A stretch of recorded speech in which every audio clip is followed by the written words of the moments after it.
अरे 10% आप हिंदू हैं, जो सवर्ण समाज के लोग हैं, उसी से बीजेपी चल रहा है क्या? जब 10% सवर्ण समाज का जनसंख्या है और आपको 10% आरक्षण दे दिया गया, लेकिन कहीं भी आदिवासी, दलित, पिछड़ा ने विरोध नहीं किया। गिरिराज सिंह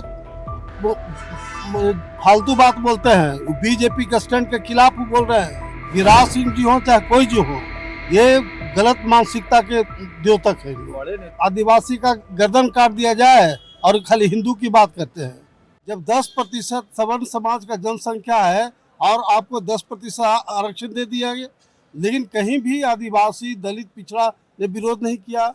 और यहाँ सिर्फ न्याय देने की बात ही यूनिवर्सिटी और कॉलेज में। गिरिराज सिंह ने स्वागत किया है कि जो हिंदू विरोधी ये नियम था उसको सुप्रीम कोर्ट। गिरिराज सिंह फालतू बात बोलते हैं, बीजेपी के स्टैंड के खिलाफ बोल रहे हैं।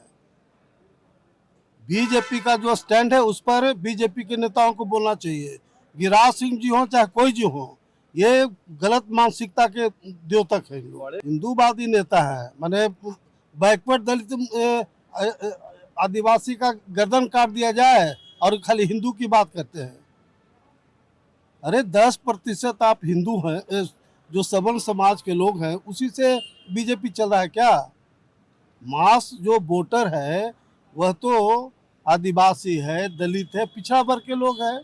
तो बीजेपी सरकार ने शानदार काम किया था।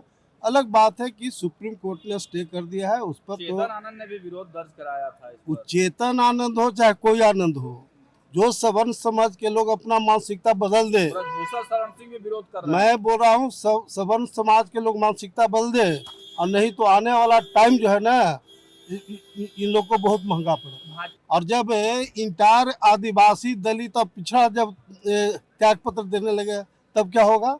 लेकिन बीजेपी सरकार तो मेरा किया था ना। सरकार तो दोषी नहीं ना हमारी।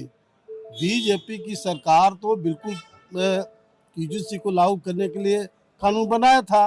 अब सुप्रीम कोर्ट ने स्टे कर दिया, अब उसमें हमारी पार्टी और हमारी सरकार क्या करेगी? देखिए, मैं इस संबंध में एक ही बात कहना चाहता हूं कि बीजेपी के कोई भी जो नेता हैं, उनको इस स्टैंड के खिलाफ नहीं बोलना चाहिए। नहीं बोलना चाहिए, बिल्कुल नहीं बोलना चाहिए। सवर्णों में नाराजगी किस बात का नाराजगी? आप गुंडागर्दी कीजिएगा, और जब कानून बन रहा है तो बपौती है क्या गुंडागर्दी करने का? आपको लाइसेंस है गुंडागर्दी करने का? सवर्ण के साथ कोई इंसाफी का मैटर नहीं था। जैसे दलित एक्ट बना, जो उसमें क्या था, दलित के साथ जो अन्याय होता था उसको रोकने का, उसी तरह से यूनिवर्सिटी और कॉलेज में जो आदिवासी, दलित, पिछड़े वर्ग के साथ जो अन्याय होता था, इसमें कोई शक है क्या? 90% आपका VC, प्रिंसिपल हेड और डिपार्टमेंट सवर्ण समाज के लोग हैं।